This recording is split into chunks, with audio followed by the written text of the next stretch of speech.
Give it up, kid. You'll never work in this town. You call that art? You've been accepted. Oh wait, that's a credit card application.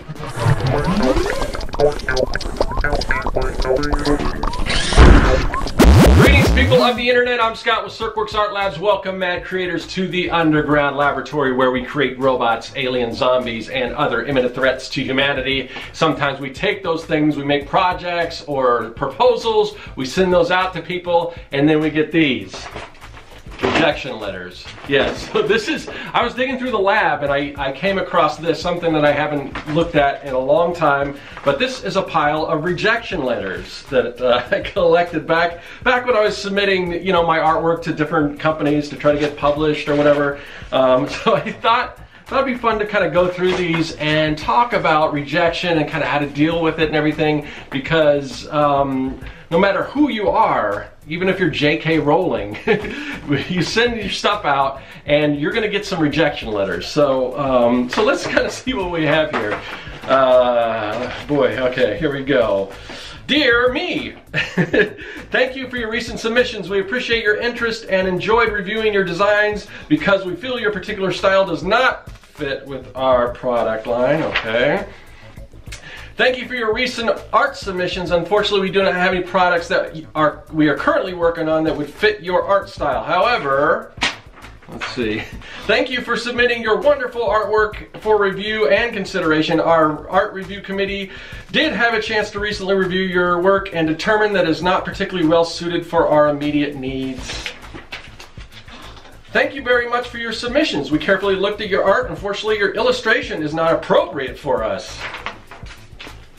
This is the exact same thing, but from another branch of the same company, so I won't read that one. All right, here we go. Let's see. Thank you for sending us your artwork for review. It is very nice. All right. Although it is wonderful, I'm sorry we cannot include you in our current lineup. Thank you for taking the time to submit your Serkworks ideas. They actually put my name in it. That's something a little more than just a form letter. For consideration at So-and-So Design Corporation, we reviewed your portfolio, as well as Vice President of Marketing, Product Lines, and Managing Directors. We feel your ideas could be applicable. Is it applicable or applicable? I don't know. To one of our product lines. Therefore, we'd like to keep we'd like to keep your portfolio on file. So that could be something, you know. Oh. All right. Our researcher has come across a manuscript that you registered with the Library of Congress and has forwarded your name to me as a possible candidate for publication with our book publishing company. So that sounds promising, but if I remember correctly, I think that's just somebody that wanted you to pay to publish. So wasn't really going to do that. Let's see what else we got. I won't go through all of these, but I'll go through a couple more. Thank you for submitting your artwork to So-and-So Card Publishers. Your samples that you submitted are lovely. I'm enclosing a copy of our guidelines and hoping that you can submit some more everyday designs to us. I'm not sure what that means, everyday designs, but okay. Thank you for your interest in becoming a cartoonist for So-and-So. Your artwork is very good, however, I am not sure you realize the type of product we do. Our merchandising is middle of the road to outrageous and wildly risque. So, oh, I'm not, geez, I don't know. All right, I wonder what that's all about. Thank you for submitting your proposals of your artwork for review. Unfortunately, material is not compatible with our current needs. Therefore, we are returning your samples to you. There's more. Let's see. Thank you for sending your work for review. We love your style, but unfortunately, we do not have a place for you at this time. Thank you for your interest in blank. Your samples have been received in good order. At the present time, our line of products are mostly business nature. Definitely not businessy type. But anyway, you can see it goes on and on from there. And for the most part, they're pretty much all form letters. And you know, in getting those, I remember getting those and being pretty discouraged. But in looking back, now that I've kind of been doing this for a while, I've gained some new perspective, and I've got some other ideas that I want to talk about that can kind of help you if you were where I was back when I was getting all those. Because like I said, even the best, it doesn't matter how good your artwork is, you're going to get rejection letter because it's not always right for certain people. And bottom line is sometimes they just don't have work at the time. So, you know, whatever the case is. But the thing is, I think you really do, if you're kind of going that route, you do need to kind of send stuff out and try not to get too discouraged. But we're going to talk about that. We're going to work on some artwork and see if we can come up with some ideas on how to deal or cope with rejection. Okay, since we're talking about rejection, I thought it would be appropriate to draw a sad robot. But honestly, there's really no need to be sad when you get rejection letters, because what you have to realize is it's not personal. I mean, usually it's not personal. I mean, if you get a rejection letter and they personalize it towards you specifically, well, it could be constructive criticism, it could just be being a jerk, but usually they're just form letters. So don't take it personally, because they send those out to everyone and they're pretty much always the same. They rarely change, unless maybe, especially if your stuff is a little, you know, closer to what they might publish or take on, then they might personalize a little bit because you're kind of on the right track. So if it is personal, there's a good chance you're on the right track. All right, but here's the thing: there's a lot of things you can do when dealing with with this rejection. And in addition to not taking it personal, just know that you are not alone. I mean, I talked before about J.K. Rowling, where she, you know, Harry Potter was rejected by 12 publishers before it eventually got picked up. Now that, I mean, and 12's not a lot in the big, but you're talking about Harry Potter, all right? But still, there were 12 people that could not see the value in that, and you know, and they're kicking themselves right now. It's like that scene in Pretty Woman where she walks in the store and they're rude to her and they kick her out, and she comes back and buys all this stuff and basically shoves it in their face. But anyway, this was to the tune of, I don't know how many millions of dollars that would have made whatever publisher. But so it's kind of fun to think about that. So, you know, don't take it personally, and you are definitely not alone. Everyone gets rejection letters, no matter how good your stuff is. All right, and hopefully you can learn from these rejection letters. But so, and forgive me because I don't remember who said this, but we had a guest on the Artcasters who told this story, and I just thought it was the most brilliant thing, and definitely how I would approach. If I haven't really sent things out, I'm trying to kind of do my own self-publishing type thing and building my own audience. But if I ever get back in a situation where I want to submit, you know, whatever, a comic book idea to a publisher or a manuscript or whatever, so this is, and I don't remember who the author was or who but it was interesting. And what they did was they actually collected rejection letters. Now, a lot of people do this. You saw that I kept all my rejection letters. I didn't send those away because I thought it would be cool that if, you know, eventually I did get published, and I have been published before for various things, so it's kind of fun to look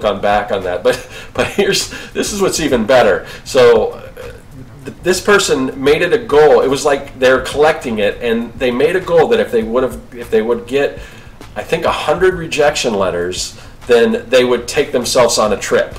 So, and I think that number's correctly or whatever, but regardless, the story still stands. So the story was that they got to like 99 and they were waiting for that last rejection letter, and that letter was not a rejection letter. The 100th one, actually, they got, you know, they got published. You know, it was a you know, for a contract and everything. And so it's like no matter which way you win, like if you're collecting, and you don't have to wait for 100 rejection letters, but you can make these little things like, oh, I got 25 rejection letters or whatever, I'm going to do this for myself when I get that. So it's almost like you're kind of playing mind games, but it's almost like no matter what, you're going to benefit. So, oh, I got my 25th rejection letter.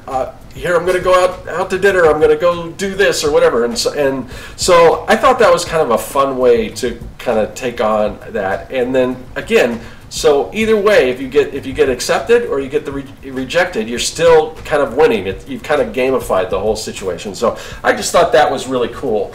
The other thing, you know, I want to talk about, and I alluded to it before, is that nowadays you don't really need these gatekeepers. You don't really need these publishers. I mean, there's certain situations where traditional publishers can help you out as far as distribution and things like that. But the Andy Weir, who wrote The Martian, which became a blockbuster movie and everything, he could not get his book published. He was rejected by everyone, so he published it himself. And he was going to give his book away for free.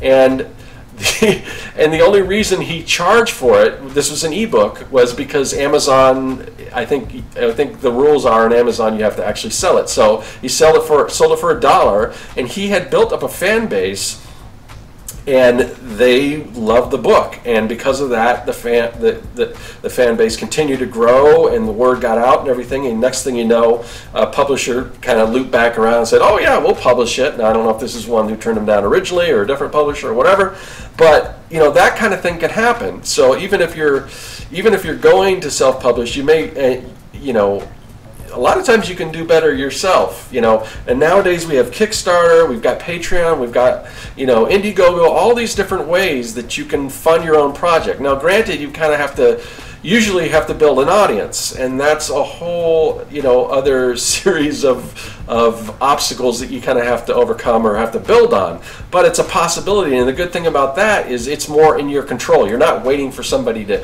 give you the green light. You're putting your stuff out there, and the more you put stuff out there, gradually your fan base will continue to grow. And I see that happening with me, and it's slow going, but it's starting to build. Now some people it may take a lot less time, some people it may take more time. It just depends. But again, it's more in your control. You're the one putting the stuff out there. It's kind of up to you how much you put out there and how much you interact with the public and everything to kind of build that fan base. But once you have it, once you've got a good fan base, and you'll see it with popular artists who basically anything they want to put out there, their fans eat it up, and that and they can make that happen. So you can kind of put yourself in that position where you don't need the gatekeepers anymore. And I just think that's the coolest thing, and that's something that's that I didn't have back when I was sending all those whatever it was, art samples to all these companies and getting all these rejection letters, whether it's for comics or I sent my artwork out to like greeting card companies and publishers and pretty much anyone I could think of, licensing companies, and I got tons of rejection letters. And within those, and it's also it's all it's a numbers game. So if you send out 50 samples, you may get one back. So I did get some that were a little more promising, and I did get some work out of that. But by and large, it was pretty much rejection after rejection.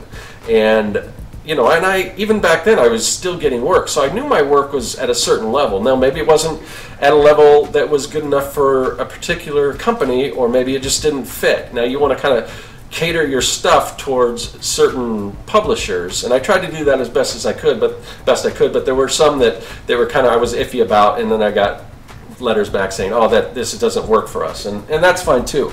But the thing is, if you're building your own fan base and everything, it's whatever you want to do. You don't have to fit in a certain mold that a gatekeeper tells you that you need to fit into. So yeah, I just love, going back, I love that idea of collecting these rejection letters and making a game out of it. That's super fun. Remember, you're not alone, and everyone gets rejected, and it's not personal.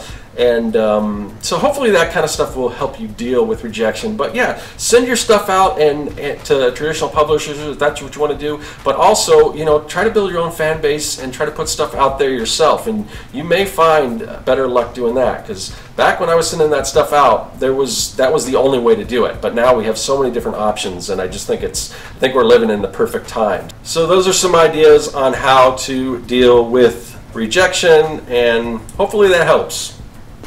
Okay, so those are some ideas on how to deal with rejection, and bottom line is, you just got to keep pushing along, and don't worry too much about all that, because there are so many other options than just having to go through your standard kind of publishers and companies and things like that. Nowadays you kind of make things happen yourself if that's the route you want to take. But if you don't want to take that route, maybe start up a collection like this of rejection letters, and don't let it hold you down. Keep at it, and eventually something's going to happen. I'll see you guys later. That is all.